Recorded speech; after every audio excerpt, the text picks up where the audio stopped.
vivenciamos processos obsessivos. Não é porque a gente está na seara espírita, que a gente trabalha todos os dias com os espíritos, que a gente ajuda, que nós não temos os nossos obsessores. Temos e muitos. E além de termos os nossos, que a gente já tem lá do nosso passado, dos nossos erros, nós ainda pegamos mais alguns, porque nós não estamos lá muito satisfeitos, nós pegamos mais alguns daqueles que nós ajudamos. Por quê? Porque quando eles não querem que as pessoas sejam socorridas, eles passam a nos atacar também. E se associam com aqueles que são nossos, que já estão conosco há mais tempo, e aumentam esse ataque, aumentam essa influência e tentam nos prejudicar de todas as maneiras. Então o drama da obsessão é algo comum no tipo de existência atual que nós estamos vivendo. No momento de encarnação atual que nós temos. Nós temos muitas dívidas no passado. E o nosso trabalho é tentarmos sair dessas dívidas socorrendo outros. Não basta pedir perdão, não basta pedir desculpa, não basta dizer que vamos mudar. Nós temos que mostrar no dia a dia que nós estamos firmemente dispostos a nos tornarmos pessoas melhores. Esse é o quesito principal. A primeira coisa que nós temos que entender sobre isso, a mente é sempre a construtora da vida. O que constrói a nossa vida é a nossa mente. E ela vai oferecendo para nós a energia com a qual nós vamos condensando, nós vamos criando, através dos nossos anseios, através das nossas necessidades, aquilo que está à nossa volta. Seja para o bem, seja para o mal, seja para a felicidade, seja para a tristeza, não importa, a mente constrói. Nós somos co-criadores. O Pai é o Criador. Nós somos co-criadores. E nós criamos de acordo com a nossa mente. E esse processo mental que nós desconhecemos agora que estamos na carne, aqueles que já estão desencarnados, aqueles que são espíritos, conhecem muito bem e têm a vantagem de estar invisível. Nós não os vemos, nós não os enxergamos. E eles utilizam-se desses mecanismos da mente para nos guiar para o bem ou para nos guiar para a desdita, para a infelicidade. Depende daquilo que nós sintonizamos, daquilo que nós gostamos. Mas por que existe obsessores? Porque sempre que existe um cobrador, o obsessor, tem um devedor. Todos nós aqui somos devedores, então todos nós temos cobradores. E eles estão nos observando o tempo todo. Muitos, ao perceberem que nós estamos sinceramente no propósito de mudar, porque é importante nós não nos prendemos ao nosso passado. É importante estarmos no presente. E nós estamos firmemente no propósito de mudar. O que aconteceu? Não está bem? Então deixa eu só perguntar uma coisa. O que aconteceu, Raíssa? O que aconteceu? Você consegue falar comigo. Vamos lá. Ele não vai conseguir fazer você sair. O que aconteceu? Raíssa? Lili, vai, aplica um passe nela. Ivone na sustentação. Presta atenção no que vai acontecer. Você senta aqui, ó, Jacira. Senta.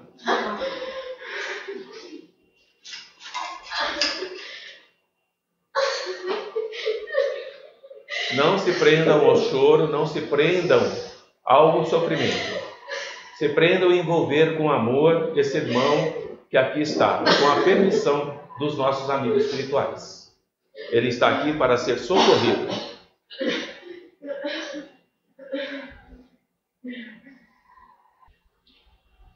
Nosso trabalho com a presença, mesmo na aula, com a presença daqueles que procuram socorro, é comum acontecer isso. Vai ser comum acontecer. Porque nós aprendemos, eles são socorridos, o encarnado, e os desencarnados também são socorridos.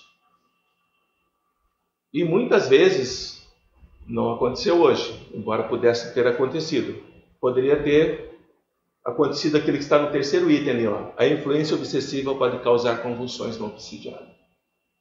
Ela poderia ter tido um quadro convulsivo, caído ao chão, e se salivado, se contorcido, poderia ter acontecido. Não aconteceu porque a espiritualidade está agindo e não é para acontecer com você. É apenas você foi o instrumento para que eles fossem socorridos. Agradeça a Deus a oportunidade de você se tornar a ferramenta de amor para muitos que sofrem. Você é uma ferramenta de amor nesse momento. Não entenda como um castigo, como uma dívida, como uma punição. Não é. É uma bênção isso que você acabou de fazer. Tá bom, querida? Entenda assim. Não se assuste, viu? Não se assuste. Tá melhor? O que você está sentindo agora? Aquilo ali, ó, deixa eu mudar aqui.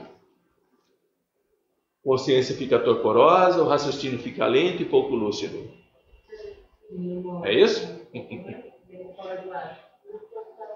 Daqui a pouco você vai passar para a segunda etapa, viu? Dores musculares por todo o corpo, debilidade orgânica dominadora.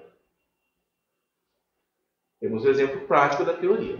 Posso fazer uma pergunta? Pode, querida. Será que eles se manifestaram dessa forma porque não gostaram do ouvido que a gente começou a falar? Eles seriam revelados, como estão sendo revelados, e eles não querem isso. Na realidade, eles queriam que ela saísse, o pai e a mãe saíssem também, e o irmão também. Saíssem da sala. Eles querem isso. Porque a sala está isolada agora. Sim. Então... E os que vieram estão contidos aqui para poder receber ajuda, serem tratados. Tem uma turma lá fora muito brava. Tem uma turma lá fora muito brava, que não estão com permissão para entrar. Fisicamente, podemos sentir a exalação de fluidos deletérios através da expiração. Quem é que sentiu algum odor? Adocicado, enjoativo, quem sentiu? Porque exala. O encarnado exala isso, esses fluidos que afetam o comando mental. Espiritualmente, os centros de forças coronário, laríngeo e genésico. Os 3 centros de força que foram atacados nela foram esses. Coronário, aqui na cabeça, laríngeo aqui na garganta, porque ela está com reação, ela está tossindo, com dificuldade de engolir, salivando demais, e o genésico, a área do sexo. Esses 3 centros são muito importantes para aqueles obsessores que querem nos prejudicar. Ou eles nos estimulam sexualmente para sairmos procurando alguém, ou eles nos estimulam sexualmente para que possamos ter sexo violento, ou eles nos estimulam sexualmente para que nós fiquemos insaciáveis, isto é, queremos. E o laríngeo, eles nos estimulam de uma forma densa, negativa, dificuldade para engolir, dificuldade para comer, dificuldade para falar, dificuldade para respirar, eles atuam nessa área. E o coronário, para que nós não entremos em prece. Eles não querem que nós nos coloquemos em comunicação com o mais alto. Então, o que ocorre? Após algum tempo, depois desse ataque, a pessoa tem dificuldade para orar. Então, se eu pedir para a Raíssa agora que ela faça uma prece, ela não vai conseguir. Por mais que ela tente. Ela não consegue. E aí ela começa a entrar num processo já esperado pelos obsessores. Eu não tenho merecimento de entrar em contato com Deus porque eu não consigo nem orar. Eu realmente sou um filho desgarrado do Pai. Então eu desisto, eu entrego os pontos. E é isso que eles querem. Mas, se passar desse momento, por mais que eu me esforce, a prece parece que são gritos que você está fazendo dentro de você. E esses gritos incomodam profundamente o encarnado. E esses gritos afastam, não que os amigos espirituais não estejam ao lado, eles estão, mas afastam as energias que eles estão emitindo para nos colocar em paz. E nós nos perguntamos dessa forma: o que está acontecendo comigo? No momento que sai do processo obsessivo, como ela está saindo agora, através das energias aqui, a primeira pergunta que vem é: o que está acontecendo comigo? Será que eu estou enlouquecendo? Será que eu estou perdendo a razão? Será que isso é coisa da minha cabeça? O que está acontecendo comigo? O que está acontecendo comigo e conosco e com todos é o processo obsessivo. É a forma com que eles agem. E como é que eles agem? Da seguinte forma: a nossa mente ela já está desequilibrada, está em desalinho. Nós estamos atormentados, estamos angustiados, estamos desesperançados, estamos sozinhos espiritualmente. Por mais que todos que estão ao nosso lado nos cuidem, nos socorrem, nos auxiliam, nos orientam, nós espiritualmente nos sentimos sozinhos. E a impressão que nós temos é que existe uma força sobre-humana da qual a gente não consegue fugir. Eu vou para um lado, me sinto sob esse controle. Vou para outro, me sinto sob outro controle. O que é isso? Eu venho para a casa espírita. Saio daqui, imediatamente sinto que algo me controla. Vou para outra instituição, saio de lá, me sinto controlado. Por mais que eu procure recursos e ajuda, eu sinto que alguém manda em mim. Como é que eu faço para me libertar disso? Primeira coisa, é importante acreditar que nós somos filhos de Deus. Que nós temos o merecimento da paz, da calma do nosso coração. E como é que nós fazemos isso? Entrando em prece. Mas a dificuldade da prece está aqui, que nós começamos a ter medo de tudo que está à nossa volta. O medo ele vai tomando conta dos nossos sentimentos e nesse momento esse medo fortalece a ligação com os espíritos adversários. Quanto mais medo eu tenho, mais forte é o domínio deles sobre mim. Mais forte é o domínio deles sobre mim. A partir do momento que eu entendo que o medo é que me liga a eles, e eu começo a combater esse medo em mim, eu começo a me afastar. E ao me afastar, eu começo a ter a percepção de que a minha mente está mais leve, mais clara, e eu consigo fazer a minha prece, sem sofrimento. Por isso que o obsessor, ou os obsessores, não querem que aquele que está sob o controle entre em oração. Ele não quer isso. Porque ele sabe que no momento em que eu entrar em oração sincera e eu me proponho a mudar, ele perde o poder sobre mim. Ele perde isso. Então ele não quer, ele não deixa. E causa esses mal-estares. Quanto mais eu oro, mais pior eu fico. Quanto mais eu oro, pior eu me sinto. Vou parar de orar. Quando eu paro de orar, tudo some. Aparentemente. Porque um tempo depois ele retorna, e aí com uma força maior ainda, porque eu perdi a confiança e a minha fé em Deus. É preciso entender esse mecanismo. Senão não há ninguém que possa libertá-los de processo obsessivo.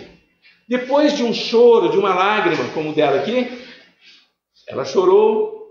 A oração costuma ser mais serena após crises de choro. Por isso que o chorar é importante. Chore, desabafe. Quando estiver tudo aquela lágrima, aquela dor desaparece, entra em prece. Obrigado, Pai, por tudo que me concede, pelo amor que me dá, por todas as dores que eu vivencio, porque eu sei que é para eu melhorar, que eu sei que é para me fortalecer, que eu sei para eu crescer. Agradece. E quando nós agradecemos, nós começamos a brilhar. E ao brilhar, o obsessor se afasta. Porque ele não suporta a vibração de amor. Ele não suporta isso.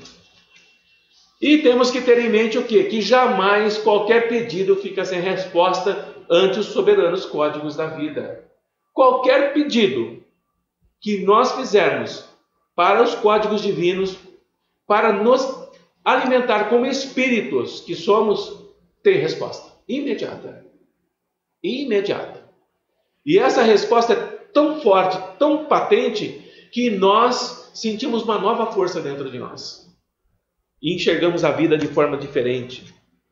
Mas, na medida que os moradores encarnados ficam presos em pensamentos negativos e mórbidos, o ambiente psíquico vai se tornando deplorável. O que estão dizendo aqui? Eu perdi um ente querido, como o amigo da Érica, o pai das amigas da Érica. Vai desencarnar dentro em pouco. E essa família entra num luto de sofrimento, de muita dor. Por que, Senhor? Por que levou meu pai? Por que nós estamos abandonados? E isso vai criando uma energia em torno da casa, no lar, dentro da casa. E quanto mais esse ambiente se torna pior, e eu vou respirando essas próprias energias, porque eu estou emitindo energia ruim. E vai contaminando o ambiente. Vai contaminando o ambiente. Quanto mais eu respiro essa energia ruim, mais pensamentos ruins eu tenho. Porque eu faço um processo de realimentação, retroalimentação de energias. Eu mesmo me contamino cada vez mais. É importante vigiar os nossos pensamentos negativos.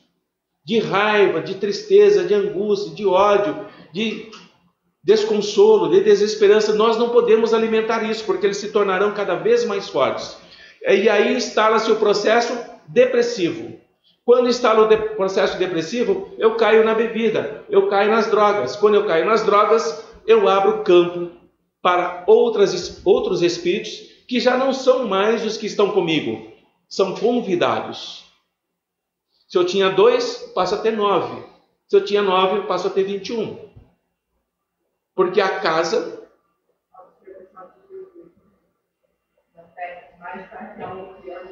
Não peques mais para que algo pior não te aconteça. Não alimente esse erro de pensar mal. É importante nós entendermos esse quesito. Porque nós vamos atraindo cada vez mais entidades ociosas e viciadas que fazem moradia dentro da nossa casa. Eles encontram um ambiente maravilhoso, é um hotel a nossa casa para eles. Tem tudo que eles precisam. O que tem lá? Tem vibriões mentais, tem formas de pensamento exteriorizadas, tem mente infeliz. E alguns dos que estão lá são vigilantes, são guardas. E outros são aqueles que vão vampirizar os encarnados. Esses vigilantes, esses guardas que estão dentro de casa, eles estão lá para impedir que nós mudemos o nosso pensamento. Todas as vezes que eu quero sair da vibração, algo acontece. Ou alguém bate, ou alguém briga, ou alguém xinga, ou algo vai acontecer que tira a nossa atenção e faz com que nós voltemos ao padrão de baixa energia, ondas longas. Nós, quando estamos na tristeza, na angústia, as nossas ondas mentais são longas, que são as ondas dos espíritos obsessores, dos espíritos que ainda não entenderam que a vida é energia e amor. Nós, saindo das ondas longas e entrando nas ondas curtas, nós já estamos na prece. E quando estamos na prece, a onda longa não consegue superar a onda curta. Ela não alcança você para tirar do processo da oração. A única pessoa, a única forma de eu sair de uma onda de prece sincera e voltar para a onda longa sou eu mesmo. Eu tenho que querer. E quando eu quero, eu caio para a onda baixa. Sim, linda. Pode tirar, se eu puder responder. Se eles não sabem que as energias existem, como que eles sabem que eles estão coisa? Como é que é? Se eles não sabem? Que as energias existem. Eles sabem. Oh, mais do que nós. Muito mais do que nós. Eles não só sabem que as energias existem. Ela perguntou assim, Soninha, se eles não sabem que as energias existem, eu estou dizendo, não, eles sabem que elas existem, conhecem melhor do que nós, sabem como trabalhar com elas e sabem o momento de fazer esse trabalho. Eles sabem tudo isso. Se alimentam delas. E eles se alimentam delas. É muito mais complexo do que nós imaginamos. Nós é que ignoramos. Então nós temos uma força mental poderosíssima que a gente não sabe usar. Essa energia, e André Luiz nos dizia assim, o pensamento é matéria. André Luiz fala isso para nós, o pensamento é matéria. Pensou, criou. Se eles pensam, eles criam. Se nós moramos nessas criações que eles fizeram, nessas construções, nós estamos sob o controle deles. Mas se eles pensam e criam, e nós pensamos e criamos, nós podemos desmanchar o que eles criaram e colocar outra coisa no lugar. Nós precisamos aprender a fazer isso. Viu, Raíssa? Eles sabem sim, viu? Muito. Não pensem que são burros, não são. São muito inteligentes. Muito inteligentes. E se um não é muito inteligente, eles são guiados por quem é muito inteligente. É isso mesmo. Então, nesses locais que estão empesteados por esses pensamentos ruins, é necessário limpar esse teor vibratório baixo, fazendo uma asepsia psíquica. A energia que lá está, que é muito ruim, nos perturba psicologicamente. E é preciso limpar essa energia que está lá. Como é que faz isso? Para evitar que as pessoas continuem inalando aquela energia ruim que lá está. Vai afetando mais o paciente, deixando ele cada vez mais doente da mente e do corpo. Quanto mais eu vibro, quanto eu mais alimento essa energia ruim, mais doente eu fico. E quanto mais doente eu fico, da minha mente, daí a pouco eu tenho uma doença física. E quando eu tenho uma doença física, eu entro no processo mental de que Deus não me ama, de que Deus me persegue, de que eu fiz para merecer isso. Não, não fizemos nada, deixamos de fazer. Isso não é uma coisa nova. O catolicismo, bem antigo, quando ficava evidente o caso de possessão, além de tratar, fazer o exorcismo, fazia o benzimento da casa. Benzimento da casa. Então essa atmosfera que está no nosso lar, ela tem que ser modificada para diminuir o transtorno emocional. Por que eu choro de um momento para o outro, sem saber o momento? Por quê? Eu entro em choro. Por que eu estou triste? Eu estava tão bem. Por que eu perdi a vontade de fazer as coisas? Isso é um transtorno emocional derivado, decorrente das energias ruins que estão no ambiente. E aqui nós ensinamos como fazer isso, como limpar a casa. A concentração silenciosa e o clamor divino, pedir a Deus, nos transforma em dínamos, emissores de ondas vigorosas e luminosas que se exteriorizam. Fica no silêncio do teu quarto, não é assim que está lá no Evangelho? Ao invés de sair gritando para todos, vá ao silêncio do teu quarto e fale com Deus, que já sabe o que você precisa.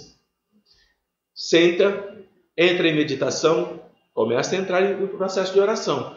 No início é difícil. Começa, para, mas não desista, não desanime. E quando eu entro na prece mesmo, eu me torno um dínamo, eu sou um farol. E esse farol faz o quê? Esse farol, ele vai diluir as construções fluídicas perniciosas e afasta as entidades viciosas que ali se moram. Essa luz que eu estou emanando começa a diluir aquela energia ruim que está dentro de casa. E aquelas entidades que ali estão, lembra que eu falei que tem um que vigia, tem outros que sugam, que estão ali para morar, eles se afastam, porque a energia não é mais apropriada para eles. Cabe a cada um de nós aprendermos a fazer esse processo de limpeza do nosso lar. Todos os dias. Se tiver dificuldade de orar, não consigo, coisa simples que dá para fazer. Você pode pegar o Evangelho, lendo em voz alta, né? Prestando atenção no que está lendo. Ou né? entra em contato com um amigo e diz assim: você pode me ajudar no processo de oração que eu vou fazer agora? Pede ajuda. E mesmo pelo celular, hoje é muito mais fácil a tecnologia. Olha, vamos começar agora? Tá bom. Amado Deus, o outro está ouvindo do outro lado. Nos auxilie. Eu estou em outro país e eu faço isso com ela quando eu passo mal. Perceberam? Ela faz isso com a outra amiga. Ela está lá em Portugal e faz aqui no Brasil. O que é, Soninha? Ah, você com a Lília? Olha, eu vou confessar a vocês que eu estou sabendo dessas maracutaia agora, viu? Eu não estou...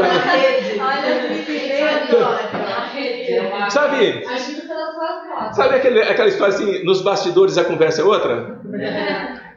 Você acha que está no controle? Você viu que essa turma aqui não é mole, né? Não é mole. Por isso que os amigos dizem sempre para mim: Antônio, as suas provas são outras. Olha a turma. Estamos acabando. Essa operação de limpeza, ela tem que durar alguns minutos, não é imediato, tá bom? Ah, Senhor, me ajude e limpe a minha casa. Não é assim. Não é assim. Entra em prece mesmo. E nesse momento, aqueles que têm capacidade mediúnica, que são médios, vão começar a escutar gritos, blasfêmias, porque esses infelizes estão sendo expulsos. Então eles começam a xingar mesmo. Para com isso, você é uma amaldiçoada, você não é filha do Pai. E eles falam mesmo, mas continua na prece, não entra na sintonia. Fala, irmão. Esse processo tem que ter uma constância. Sim. Porque normalmente a pessoa vem procurar ajuda na casa espírita, melhorou, tá bom, parou. Então tem que ter uma constância. A questão da prece ou evangelho tem que ser sempre. Não pode parar. Mesmo que você não siga a casa espírita, tá? Ou você é de outra religião, etc. Mas tem que ter uma constância. Não é simplesmente vir aqui, quero deixar o espírito aqui e está tudo bem, agora que deixei e vou embora. Saiu daqui, se cair o padrão vibratório, volta tudo de novo.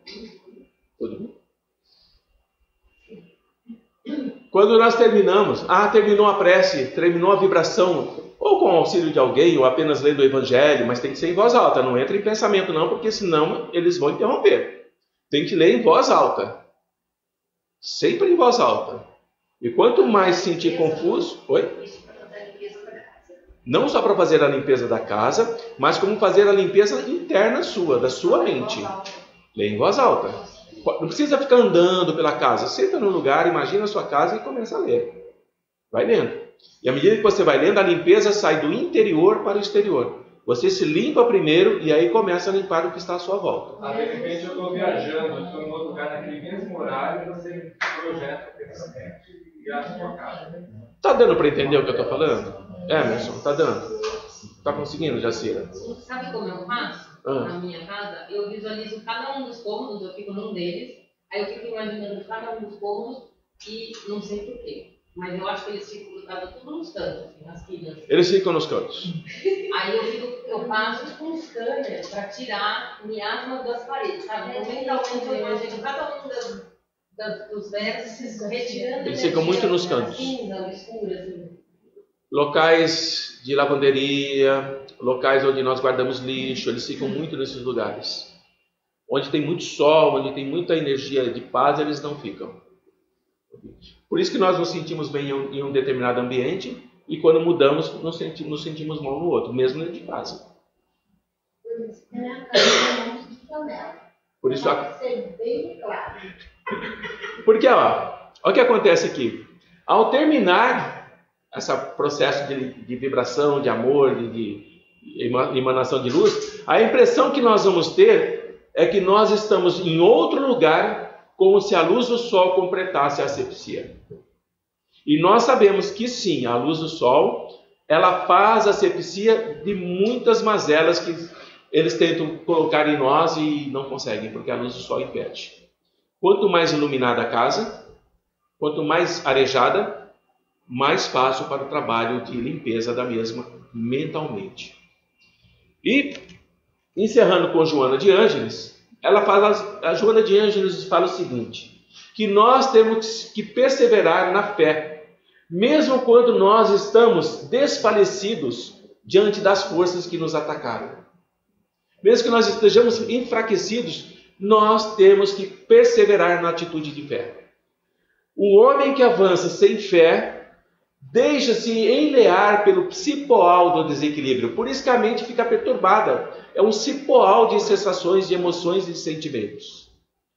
Envenenando-se com o bafio, o hálito pestilento, mal cheiroso do desencanto e sucumbindo de imediato. Esse sucumbir de imediato, muitos caem no suicídio. Muitos caem no suicídio. Querem morrer porque não veem nada na vida. A vida é cinza. A vida é sem significado. Porque está preso nesse desequilíbrio mental.